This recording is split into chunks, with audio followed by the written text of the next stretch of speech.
विश्वास सारंग जो घोटालेबाज मंत्री हैं, आपकी हैसियत नहीं है। आप दो कौड़ी के चुरकुट नेता जैसे हैं। तो भैया यार हम हैं ई वक्त पे समाजवादी पार्टी के प्रदेश कार्यालय में हमारे साथ मौजूद हैं प्रदेश अध्यक्ष मनोज यादव जी। उनसे बात कर रहे हैं, उन्होंने तमाम मुद्दे को लेकर आज प्रेस कॉन्फ्रेंस रखी थी। कैसी प्रेस कॉन्फ्रेंस है हम उन्हीं से जाने ले रहे। कैसी जो प्रेस कॉन्फ्रेंस होती है वो काय रखी गई थी जो। बहुत बहुत धन्यवाद आपका। बुंदेली जो बौछार है, आपके चैनल का बहुत बहुत धन्यवाद।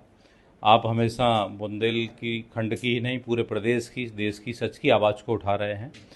आज महत्वपूर्ण प्रेस जो रखी गई है वो विश्वास सारंग जो घोटालेबाज मंत्री हैं और जितने भी जो सट्टा चलता है या क्रिमिनल हैं, सबसे ज़्यादा पूरे प्रदेश में देखेंगे तो विश्वास सारंग की विधानसभा में आपको मिल जाएंगे।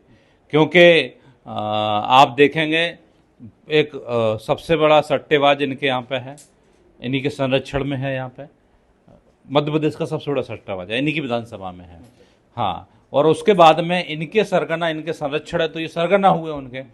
तो सभी के सरगना विश्वास सारंग हैं जो हिंदुत्व का ठेका लेते हैं और मिलजुल के जो क्रिमिनल हैं उनको पालते हैं। और आप देखेंगे तो सारे मछली जैसे, जब इनके पास गाड़ी नहीं थी तो प्रचार करने के लिए उनके परिवार ने इनको गाड़ी दी थी। उसके बाद में जब उन पर मुसीबत आई तो सबसे पहले पीछे हटने का काम किसी ने किया? विश्वास सारंग ने किया। अभी कोर्ट ने कहा है कि उनके बुलडोजर चलवाया उनके यहाँ पे। कोर्ट ने अभी आदेश दिए हैं कि उनका जो नुकसान हुआ है उसकी भरपाई की जाए। तो ऐसे लोग सिर्फ धर्म के नाम पर राजनीति को बांटना चाहते हैं। हिंदू का सर्टिफिकेट माननीय राष्ट्रीय अध्यक्ष जी के नाम पे बोलने से पहले आप सोचिए, क्योंकि आपका मंत्री पद जाने वाला है। उसको बचाने के लिए राष्ट्रीय अध्यक्ष जी का नाम इस्तेमाल मत कीजिए। बहुत से लोग हैं जो राष्ट्रीय अध्यक्ष जी का नाम इस्तेमाल करते हैं। वो पीडीए के जननायक हैं, पिछड़ा, दलित, आदिवासी, अल्पसंख्यक सभी के जननायक हैं। वो सभी की लड़ाई को लड़ रहे हैं, पूरे देश में संविधान को बचाने की लड़ाई लड़ रहे हैं। आपकी भारतीय जनता पार्टी संविधान को खत्म करना चाहती है, राम के नाम पर केवल चंदा चोरी करना चाहती है। क्योंकि भारतीय जनता पार्टी के लोग चंदाजीवी लोग बन चुके हैं।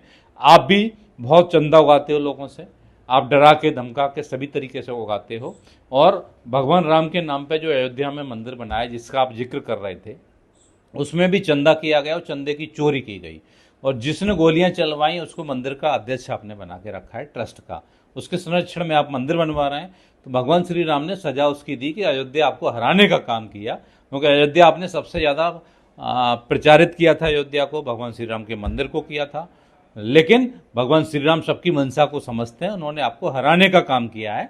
हमारे राष्ट्रीय अध्यक्ष अखिलेश यादव जी इटावा में एक इतना भव्य मंदिर बनवा रहे हैं कि सदियों में ऐसा मंदिर किसी ने नहीं बनवाया होगा। भारतीय जनता पार्टी के एक नेता को निकाल के लाइए जिसने अपने पर्सनल पैसे से कोई मंदिर बनवाया हो, वो भी इतना भव्य मंदिर।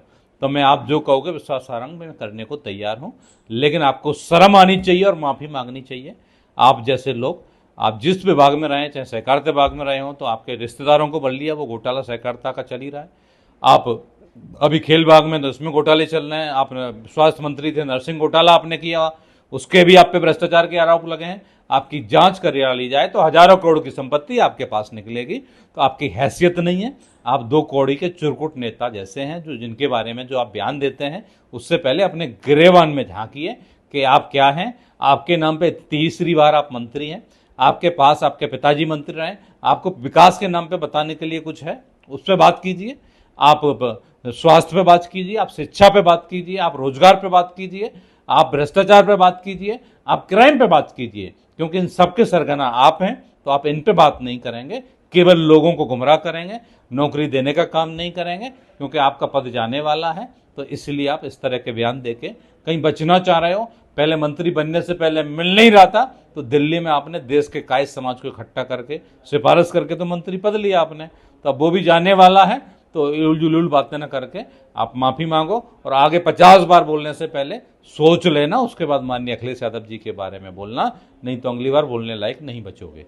आखिर ऐसी का बजे रही है कि भाजपा ने अभी तक उनको इस्तीफा नहीं लगा, बड़े बड़े मामलों को लेकर उनको भी नाम आओ है, लेकिन ऐसी का मजबूरी रही है भाजपा की कि अभी तक इस्तीफा उनको नहीं स्वीकार करोगे? क्योंकि भारतीय जनता पार्टी के अंदर नैतिकता नहीं है। वो जो घोटालेबाज रहते हैं उनको संरक्षण देती है। अगर जरा सी भी नैतिकता होती तो उनके विजय शाह का इस्तीफा होता, विश्वास सारंग का इस्तीफा होता, जिसने हमारे देश की सेना का अपमान किया था। विजय शाह ने, जो हमारे कर्नल सूफिया क्रोसी के बारे में बोला था, जो देश की सेना का अपमान था, लेकिन भारतीय जनता पार्टी ने दिखावा किया, अब वो मुद्दा ही शांत हो गया। तो भारतीय जनता पार्टी ऐसे लोगों को संरक्षण देती है। मोहन यादव जब बने थे तो लगा था कि कुछ ऐसे लोगों पर कार्रवाई करेंगे, लेकिन कुछ समझ में नहीं आया। अगर मोहन यादव जी आपके अंदर नैतिकता है तो ऐसे लोगों को हटाइए मंत्री पद से। भ्रष्ट लोग हैं, भ्रष्टाचारी लोग हैं, अनर्गल बयान देते हैं, ऐसे लोग हैं, तो ऐसे लोगों पर कार्रवाई होनी चाहिए। ऐसे लोगों को पद पर रहने का कोई अधिकार नहीं है। समाजवादी पार्टी की आगे की क्या रणनीति रहे वाले है कि इनके सड़कन पे उतरे क्या करे उसे सुनिए। समाजवादी पार्टी हमेशा धर्म की राजनीति, सभी धर्मों को बराबर मान के चलती है, विकास की राजनीति करती है। तो ऐसे लोगों को आने वाले समय में जनता जवाब देगी। उनका जवाब मैंने दे दिया है। अगली बार वो बोलेंगे तो उनके घर में घुस के जो है ना, बंगले को घेरा जाएगा, उनसे माफ़ी मंगवाई जाएगी और ऐसे लोगों के लिए आंदोलन किया जाएगा कि जिससे पहले अगली बार ये बोलने से पहले बचें। तो भैया ये थे हमारे साथ मनोज यादव जी, प्रदेश अध्यक्ष, जिनने तमाम मुद्दों को लेकर बताओ है कि काके सो कितनों आक्रोश है समाजवादी पार्टी के कार्यकर्ताओं और पदाधिकारियों में जो उन्होंने टिप्पणी करी थी। तो आप देखते रहिए बुंदेली बौछार जयेश यादव के साथ। आसाम एवं दार्जिलिंग के चुनिंदा बागानों की चाय, प्रीमियम क्वालिटी, मेरी टी, 287 ग्रीन टी। संपर्क करें 07582224 200।